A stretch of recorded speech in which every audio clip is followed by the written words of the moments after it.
God, I'm so sorry. Not sorry! These two need some serious couples counseling.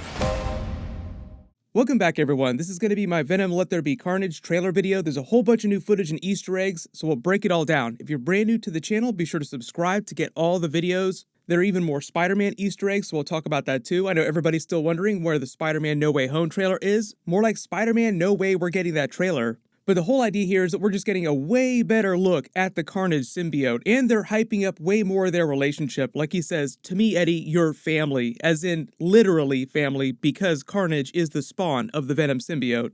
They also pretty much explain how he gets the Carnage symbiote. It's a slight twist on the comic book origin for Carnage. Venom still seems like he spawns. It just seems like from the events of the trailer, he basically bites Eddie and ingests some of his blood, but his blood has been mixed with the Venom symbiote, and so it's Eddie's blood with the Venom symbiote mixing with Cletus Cassidy's blood that then causes it to spawn into the Carnage symbiote.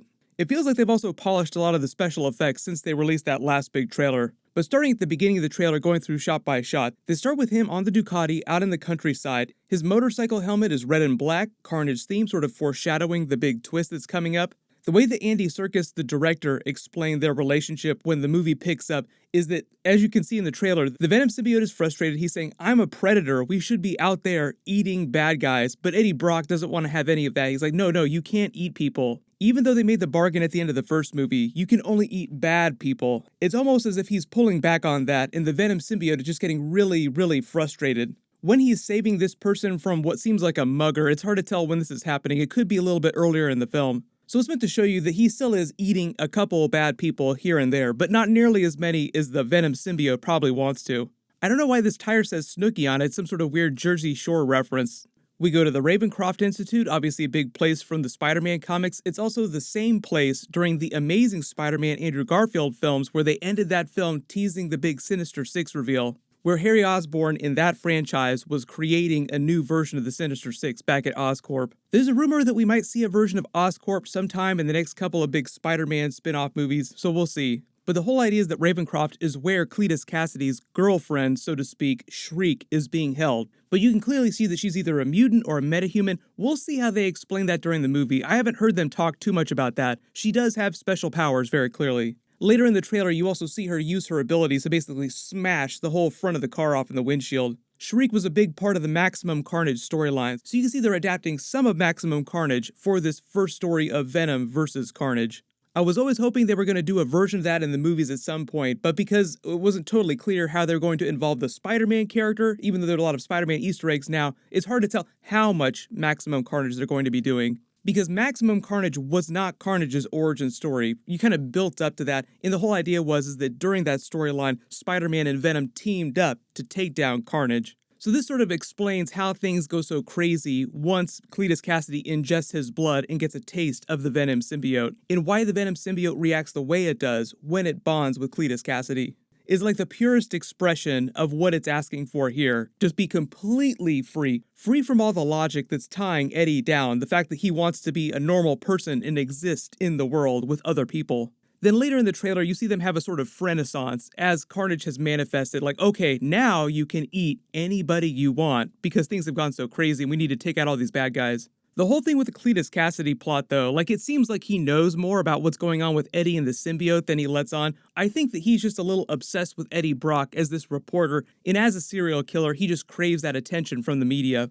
And I think the idea was that earlier, Eddie Brock had been writing all these articles about him that helped him get put in prison. So their relationship goes back way before the events of the first film. But the story that he's talking about giving Eddie, I want to give you my story. He wants to tell Eddie about all these other bodies that the police never found that he hid all over the place, as you can see them digging up what seems like some of those bodies here on this beach.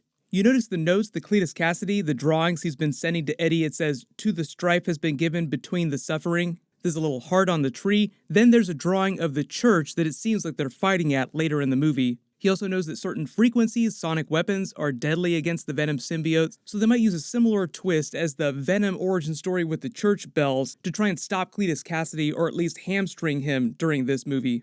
Eddie Brock seems like he's writing this article for the Daily Bugle, so obviously a big Spider-Man reference, but it's the Daily Bugle logo from the Tobey Maguire Spider-Man movies. We know the Morbius movie is a direct spin-off of the Venom movies, and it's going to be happening right after this movie early next year. During that trailer, we saw a very notable Tobey Maguire Spider-Man costume. I've already explained how the director Andy Serkis said that during the events of this movie, Cletus Cassidy, Eddie Brock, Detective Mulligan, the Toxin character from the comics, who seems like he's working with Eddie Brock as part of this big article that he's writing on Cletus Cassidy, have no idea or not aware of the existence of a Spider-Man. That doesn't mean that Spider-Man doesn't exist on this Earth, but we just had the Loki series, we just had that big twist with Kang and the true version of the multiverse being unleashed, so I will address that because there is an Easter egg that seems like it's sort of hinting at that towards the end of the trailer. I've already done a couple videos about how the Sony executives, the president of Sony Pictures, have explained how they do have a plan for connecting all this, and it'll basically be laid bare, like they'll explain everything during Spider-Man No Way Home. Which, based on some of the stuff we've learned about the movie, seems like it contains a lot of Spider-Verse multiverse elements that are based on what happened at the end of the Loki series. Cletus Cassidy says, "What's mine is yours, and what's yours is mine," as he literally bites him and basically essentially takes the Carnage symbiote for himself, although that's not exactly the way it goes down. He takes his blood, which is laced with the Venom symbiote, then the Venom symbiote spawns like it does in the comics, and that creates the Carnage symbiote. The change that they made from the comic book origin story for Carnage is that they were actually cellmates. The Venom symbiote came and busted Eddie Brock out, but while it was rescuing Eddie, it spawned, left behind a piece of itself. That piece bonded with Cletus Cassidy, and that formed the Carnage symbiote. So here, Eddie's kind of leaving a piece of that symbiote behind, but not because it spawned, it's because Cletus Cassidy literally bit him and ingested his blood. The other interesting thing here you'll note is that he's wearing that white prison jumpsuit, the same white prison jumpsuit that Michael Keaton's version of the Vulture is wearing during the Morbius trailer. So I'm wondering if the prison where they're getting ready to execute Cletus Cassidy here later in the movie, because the color of prison jumpsuit is different, is the same place where Vulture, Scorpion, and then Morbius are going to show up during the Morbius movie. Like, I don't think it's a coincidence that he's in a white prison jumpsuit here when they're getting ready to execute him on death row. But it seems like he doesn't have any idea what's going on with the Carnage symbiote until it manifests, bursts out of him literally while they're in the middle of executing him. I like the way they foreshadow this too, because right before it happens, you see Eddie flip his visor down, and it's a red helmet, he has red stripes going down the back, just foreshadowing the Carnage twist. It kind of seems like by this point in the movie, they actually have gone to New York City, so it seems like that's the connection to Spider-Man Homecoming, the Vulture, and those Sinister Six characters. Then there's this huge battle that seems like they have in this church, getting very biblical. Also, a lot of references back to the Venom origin story with Spider-Man and the church bells. If you're not a big comic book reader, there was also this whole thing with the cult of Carnage during the Marvel Comics too. And we get our full Carnage reveal, and because of the way they color correct this, you get a slightly better look at what he actually looks like in broad daylight. He's not quite as bright red as he is in the comics, but I think they just want to have a little more parody with the Venom symbiote. Everybody use your Family Guy memes because he totally says the name of the movie inside the trailer. All I want in this life is Carnage. Oh, he said the thing. The thing with Carnage's powers that are a little bit different from Venom is he's much quicker to manifest weapons using the symbiote, whereas the Venom symbiote doesn't do that quite as much. There's a bunch more special effects of him breaking out of prison. You see a little bit better how the symbiote works, like they literally fire a giant hole through his chest that the symbiote just closes up instantly. They just want to hype up how OP and almost unkillable Carnage is going to be. The idea that Eddie Brock could be way more powerful with the Venom symbiote than he's letting himself be because he's holding back so hard. This is Cletus Cassidy after he's become Carnage, breaking his girlfriend Shriek out of Ravencroft.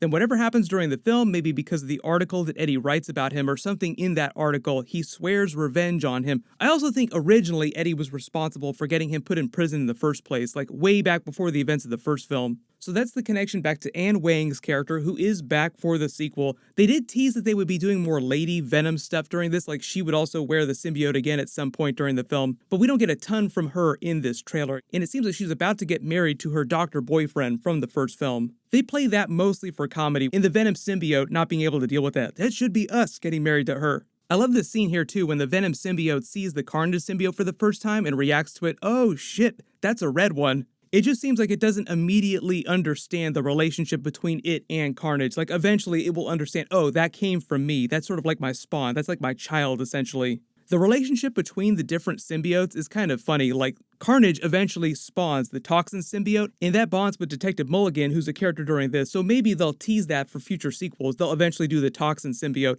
but the Carnage symbiote hates the toxin symbiote, like it hates its own spawn and wants to kill it.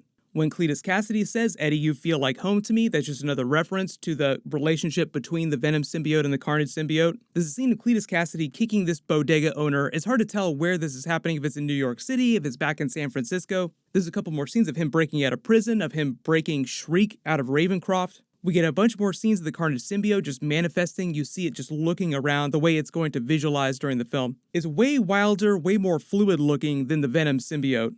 And during a couple scenes in the trailer, they do show you license plates, and usually when they show you a license plate, it is a comic book reference to something, but I can't really detect any big comic book Easter eggs for Eddie's license plate on his bike. But at the end of the trailer on their car here on the license plate, it reads 65. 1965 was actually a big year for Marvel Comics. That's the same year that Kang the Conqueror debuted, or he debuted as Kang the Conqueror. But the whole idea is that Kang the Conqueror is going to be the new big main overarching villain of the MCU in Marvel Phase 4, like the new Thanos level villain. That feels like it's a subtle wink at what happened at the end of the Loki series with the multiverse Kang war that they're using for the plot of Spider-Man No Way Home, the big multiverse plot, Spider-Verse plot. And they'll be using that same logic to explain how Spider-Man can eventually cross over with the Venom movies and how everything is connected between the Sony Marvel movies, the Venom movies, and the MCU Marvel movies with Tom Holland's Spider-Man. Like everything is suddenly canon now because of what Loki and Sylvie did at the Loki finale. Thank you very much, Sylvie, but I'm not expecting a ton of big references to that during the events of Venom, Let There Be Carnage.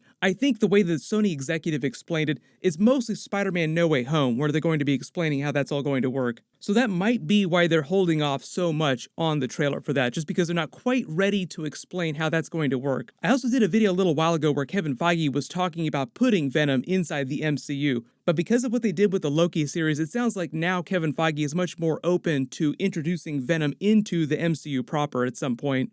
If you spotted any big Easter eggs that I didn't talk about during the trailer, just write them below in the comments, and I will do more Venom videos as we get more footage from the movie.